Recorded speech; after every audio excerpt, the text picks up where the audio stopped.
Good morning, everyone. This hearing of the Subcommittee on International Development and Foreign Assistance on the International Deforestation and Climate Change hearing is now in order. Let me wish everybody a happy Earth Day. It's an appropriate day to be having this hearing. Let me thank Chairman Biden and Ranking Member Lugar for their continued strong leadership on climate change. Recently, they sent a letter to committee members reaffirming the committee's commitment to closely monitor international climate change negotiations and ensure that the Senate is intimately involved in this process. They also indicated that this subcommittee would play a key role in holding hearings and building a record so that the Senate is ready to ratify a multilateral climate treaty within the next 2 years. There is little doubt that addressing deforestation and degradation would be a critical part of any post-Kyoto climate treaty, and I think it is fitting that we are holding this hearing on Earth Day. 38 years ago today, the first Earth Day was observed.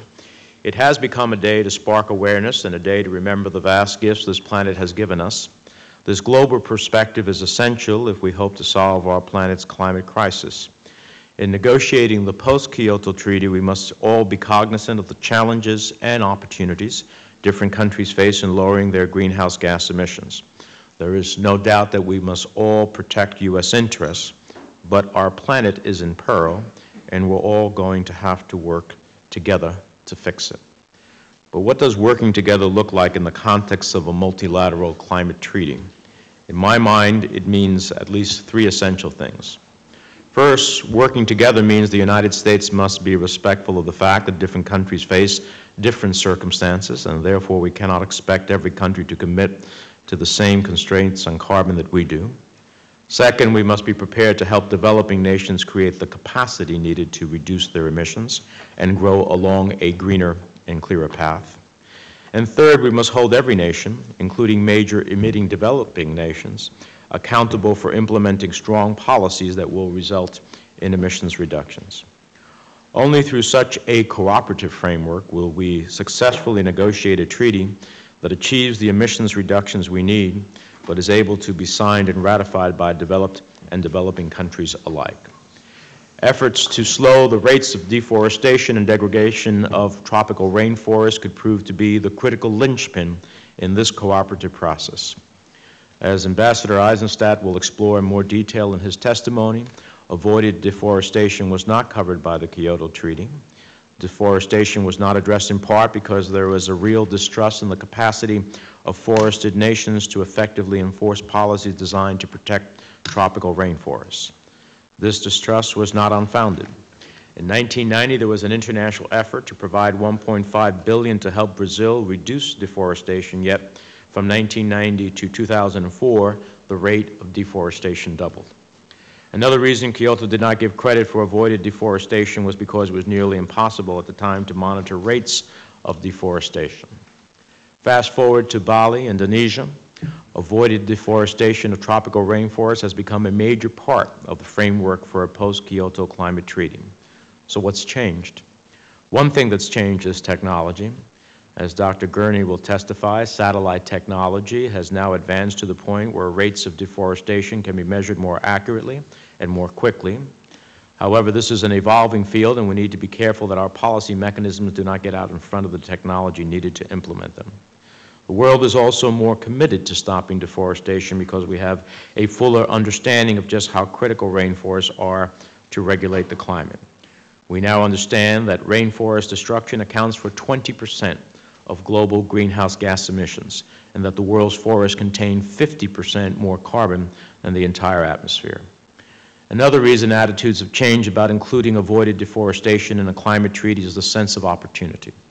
Billions of dollars are now flowing to help developing nations clean up their energy infrastructures in order to reduce greenhouse gas emissions.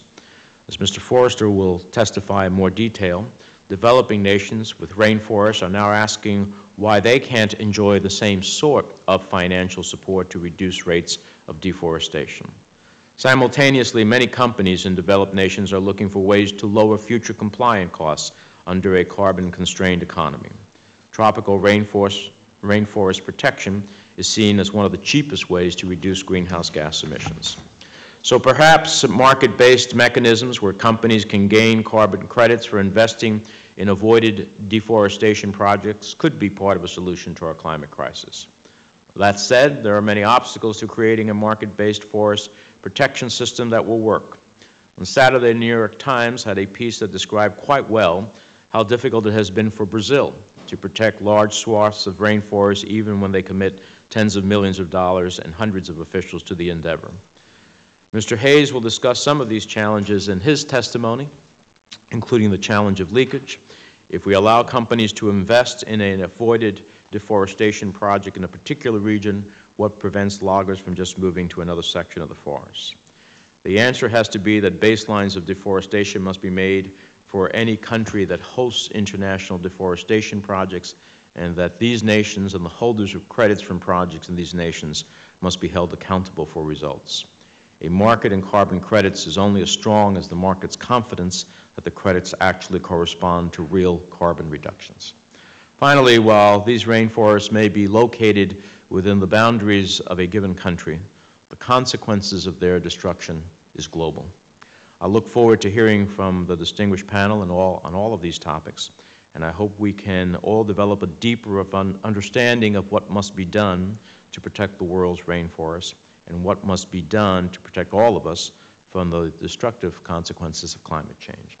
And with that, I'm pleased to recognize the distinguished ranking member of the full committee, Senator Lugar.